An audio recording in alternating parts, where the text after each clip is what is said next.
네, 여러분 안녕하세요. 나사입니다. 우리가 이제 인생을 살다 보면 말이죠.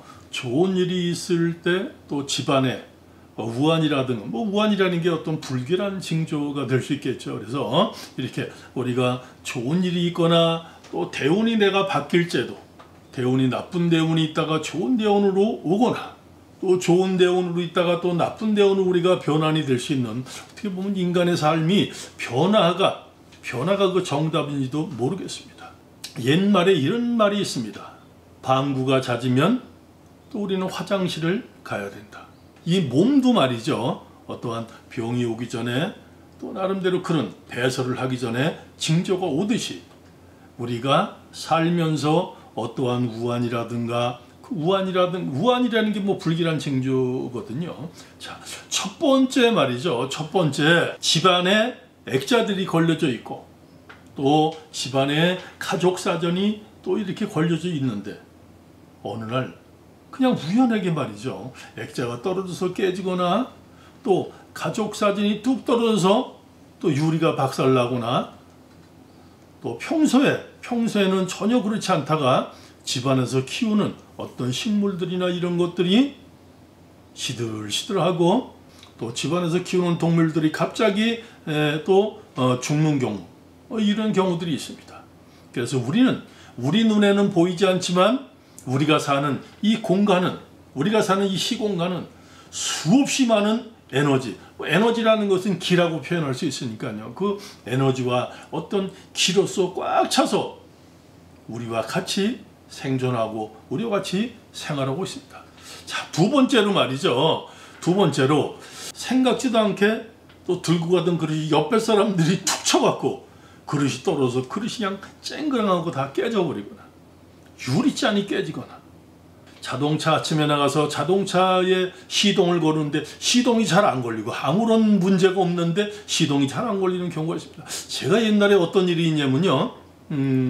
참 저하고 중마고 같은 내 바로 위에 누님의 남편, 저한테는 매형이 되겠죠. 근데 이분께서 이제 돌아가셔서 그분을 이제 화장장에다가 화장을 해서 또 내가 내 차 앞에다 모셔서 또 평상시에 또 자기가 이랬으면 좋겠다라고 하는 그런 장소에 가서 이제 잘 이렇게 뿌려드리고 또 누님 모시고 와서 그렇게 해서 이제 우리가 출발해서 올라오는데 제 차가 뽑은 지가 얼마 안 되는 차였어요. 신차가 아무런 문제가 없는데 내려와서 시동을 거는데 말이죠. 어떤 일이 있었냐면은 참 이게 아이러비한 일인데요. 저도 지금까지도 왜 그랬나 그 이유를 모르겠어요. 근데 시동을 거는데 세루는 시릭시릭하고 계속 돌아가는데 시동이 안 켜지는 거예요. 시동이 안 돌아가는 거예요. 빼낸 지 한 달 조금 넘는 차인데 그래서 제가 또 엔진룸도 열어서 이렇게 보고 이런데 제가 알 수 있겠어요? 한참 한 10분 이상을 그렇게 고생을 하다가 또 들어가서 세루를 돌리니까 시동이 걸렸던 적이 있습니다. 그래서 누님하고 내려오면서 저는 그런 얘기를 했어요.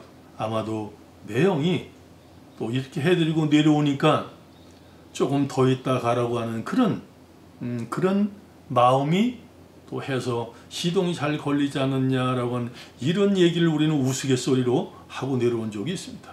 그런 일들이 벌어졌을 때 우리는 그거를 무심코 지나칠 수도 있지만 우리가 조심해서 나쁠 거는 하나도 없습니다. 그래서 늘 조심하면서 한번 다시 생각하고 짚어갈 수 있는 이런 어떤 마음의 자세 이런 게 중요하지 않을까 이렇게 생각해 봅니다. 자, 지금 올 한 해가 올 이제 우리나라의 기후도 변했어요. 이 기후가 변해서 국지성 호우로 다 변해갖고 어떻게 보면 장마라기 하는 것보다는 한꺼번에 비가 어마어마하게 내리는 그런 상황으로 기후가 변했습니다. 전 세계가 지금 어떤 온난화 또 기후 변화로 또 돼서 굉장히 여기에 대한 어떤 실험을 많이 앓고 있고 이제는 지구의 온도가 점점 높아져 갑니다. 또 높아져 간다고 모든 기상학자나 과학자들이 그렇게 또 결론을 내렸습니다. 자, 이런 시점에 지금 장마가 이렇게 지고 있는데 이 장마 속에 또 전국적으로 피해가 되게 많고요. 어제도 청주나 또 전국 지방에서 비 피해로 인해서 돌아가신 분들이 꽤 있는 것 같습니다. 조심해서 우리는 나빠야 될 거는 없을 거라고 생각합니다. 자, 세 번째로 말이죠. 세 번째로 집안에 계신 분들이랑 내 주변에 있는 사람들이 번갈아 가면서 다치는 경우가 있습니다.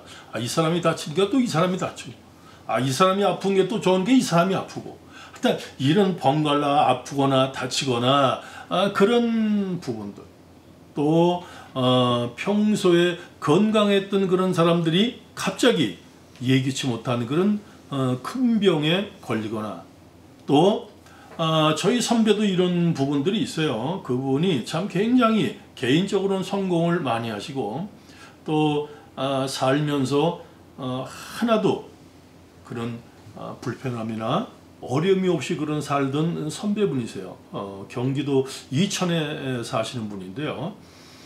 그분이 미국에 누님이 살으셔갖고 미국에 이제 누님을 보러 여행차 미국 여행을 가다가 건강검진을 받으러 갔었는데, 굉장히 그렇게 건강했던 사람들이 가자마자 또 암이라고 하는 어떤 부분을 받게 됐고, 또 치유하고 살기 위해서 노력을 했지만 끝내는 돌아가시는 그런 상황이 있듯이 말이죠. 그래서 우리의 삶이라는 게 그렇게 늘 조심하면서 또 늘 점검하면서 가는 어떤 부분은 나쁘지 않은 것 같습니다. 한 가지 더 예를 들면 말이죠. 꿈에 소나기가 수도 없이 앞이 보이지 않을 정도로 쏟아지거나, 또 먹구름이 아주 깔려서 앞이 보이지 않게 어떤 그런 부분을 하거나, 내가 어떤 언덕을 올라가는데 그렇게 허부적거리고 그렇지만 언덕을 올라가지 못하고 재패할 수 있는 그런 부분, 내가 달리려고 하는데 달리지 못하고 계속 그런 습여하는 어떤 그런 부분에 내가 만약에 어떤 송사라든가 법적인 문제가 있다라고 하면은, 이때는 내가 이 송사에서는 이기지 못하고 지겠구나라고 하는 그런 부분이 될 수 있습니다. 또 그 다음에 또 한 가지 예를 들면 말이죠. 전자의 그런 꿈이라든가, 또 꿈에 말이죠. 어떤 이런 해골바가지라든가 귀신이라든가 뭐 저승사자라든가 이런 부분들이 와서 나를 끌어안거나 나를 쫓아오거나 도망가는데 그런 어떤 부분들이 있다라거나, 또한 생각지 못해 꿈에 무슨 검은 고양이 같은 건 말이죠. 이런 것들이 나오는 어떤 그런 부분들은 역시 좋지 않은 꿈이고 좋지 않은 징조를 가지고 있는 것이다. 이렇게 여러분들이 생각해 주시고요. 이런 꿈이 내가 꿔졌을 적에는, 여러분들께서는 내 환경과 주변과 내 또 벌어진 일들을 재점검할 수 있는 그런 마음의 자세, 이 부분이 되게 중요하다라고 하는 것을 또 이 시간을 통해서 여러분한테 말씀드려봅니다. 자, 다섯 번째 말이죠. 다섯 번째, 집안에 큰 소리가 많아지는 그런 경우입니다. 우리가 평상시에는 몰랐는데 집안에 이상하게 뭐 이렇게 뚝뚝 하는 이런 소리가 나거나, 또 집안에 생전 나지 않던 소리가 집안에 자꾸 날 때가 있습니다. 특히 잠자려 했을 적에 낮에는 몰라도 저녁에 그런 소리들이 집안에서 날 것 같으면 이 역시도 좋은 징조는 아니다라고 하는 그런 부분, 또 여러분들이 생각해 가시기 바랍니다. 이런 어떤 그 우환의 징조가 이렇게 또 진행돼서 오듯이, 또 어떤 부분은 또 마음의 어떤 작용이 다 또 일어날 수도 있습니다. 평정심을 잃지 않고 편안한 마음으로서, 또 그날 감사한 마음으로서 갈 수 있는 그런 모습이 나를 발전시키고 내 주변을 잘 지켜갈 수 있지 않나라고 하는 생각을 갖고, 오늘 또 이 시간에 여러분한테 이렇게 배웠습니다. 제가 말씀드린 사항에서 여러분들은 또 어떻게 생각하십니까? 여러분 시청 후에는 구독과 좋아요, 또 알림 설정을 부탁을 드리면서 오늘은 여기서 여러분과 또 인사를 나누도록 하겠습니다. 나산이었습니다.